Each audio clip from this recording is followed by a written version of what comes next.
Well, former President Bill Clinton was an elector, and he cast his vote today for his wife, Hillary Clinton. She, of course, did not win. But that has not stopped him from pointing the finger and blaming just about everybody other than Hillary herself. Here now is David Goodfriend, an attorney and Democratic strategist who worked for Bill Clinton in the White House. David, it's great to see you. Thanks again for having me on, Tucker. Well, it's my pleasure. So the former president said yesterday in an interview with a Westchester, New York newspaper that the reason his wife lost, brace yourself, angry white men. So two questions. One, isn't he an angry white man? And two, if some Republican got up and said, you know, Obama got elected because angry black women voted for him, people would say, well, that correctly, they would say that's racist. You can't say that. Why do people get away with this angry white men stuff? I never have understood that. Now, forgive me, I'm still loyal to my former boss. Yes. I'm trying to be a good guy here. Yeah. I went back and looked at the numbers when you invited me to come on the show to talk about this. Right. And what I found was that Donald Trump and Mitt Romney got almost exactly the same number of white male votes, the same proportion that is. Hillary Clinton got a lower proportion by about 7 points than Barack Obama did.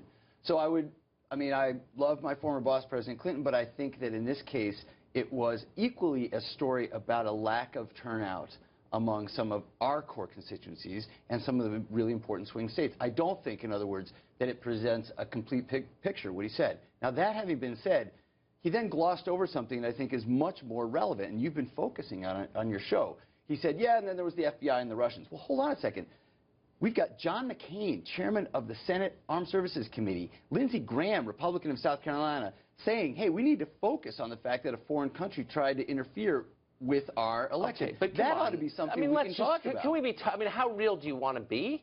So apparently our intel community, to the extent we can suss out what they actually think. And the Greenwald segment was interesting on that. It is, and Greenwald's no conservative, just for the record. Not. No, that's right. But it is believed that the Russians started their hacking of the respective committees before Donald Trump announced for president. Right. Okay, so there's constant hacking of American institutions in the private and public sectors. This is just ridiculous. Well, but here, we can just read you some numbers I think are really interesting. I think we ought to at least have hearings about it. I think that's not a bad that's idea. fine, but let's stop with this McCarthyite nonsense. The hearings would actually tamp down, I think, maybe. I don't know. Since Obama's election in 2008, the Democratic Party has lost 11 Senate seats, 63 House seats, 12 governorships, and more than 800 state legislative seats. So there is a problem here that goes beyond the Russians, the Electoral College, angry white men. Is anyone in the Democratic Party going to assess that? Maybe Obama is not a good thing for the Democratic Party. 800 legislative seats? Well, look, I'm a good Democrat. I think our party stands for a lot of good things, but I also think that introspection and kind of figuring things out is really important. For example, in 2012, we had this post-mortem effort at the RNC. Bravo. I think that was well done, and clearly they learned something from it. I'm not sure it was the right thing, but they learned something from it. They totally ignored that stupid autopsy, and Trump did his own thing and won. Well, that's a good point. I actually think in this case, we've seen in this country all kinds of massive swings from one way to the other. There was a time when Democrats ran everything after the New Deal for decades. That's true. Okay?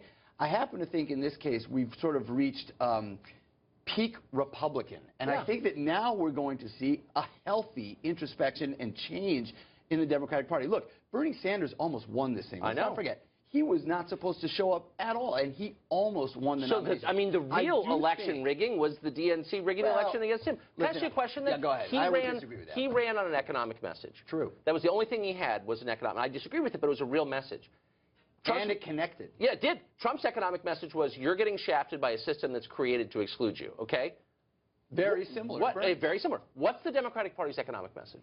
I happen to think it's going to be the center of gravity is going to be right where Bernie Sanders was, and I hope and where Trump was. And where Trump was. That's right. I absolutely think that's true. And listen to me. Here's the thing. Now the Republicans are in charge of everything, and we get to see, will it work? Donald Trump seems to be naming people that look more like a George W. Bush administration, which didn't turn out too well. In some ways, yeah. I am kind of hoping that he's a success because I come from a state that's been hammered, Wisconsin, where I hope people get jobs. But now the proof is going to be in the pudding. And this is where Democrats like me get to say, okay, you won. You're in charge of everything. All those state houses, all those legislatures, both houses of Congress, the White House. Let's see you produce. That's kind of where we got to be. It's just interesting what you just said. I think you're right. But it's interesting what you just said, that Bernie ran on the system is rigged, Trump ran on the system is rigged, and now Democrats will be stealing Trump's economic message. Amazing. I happen to think that Trump stole our economic message. Maybe but he that's did. another conversation. David Goodfriend, thanks a lot for joining us. Hey, Merry Christmas. Merry Christmas. Thank you.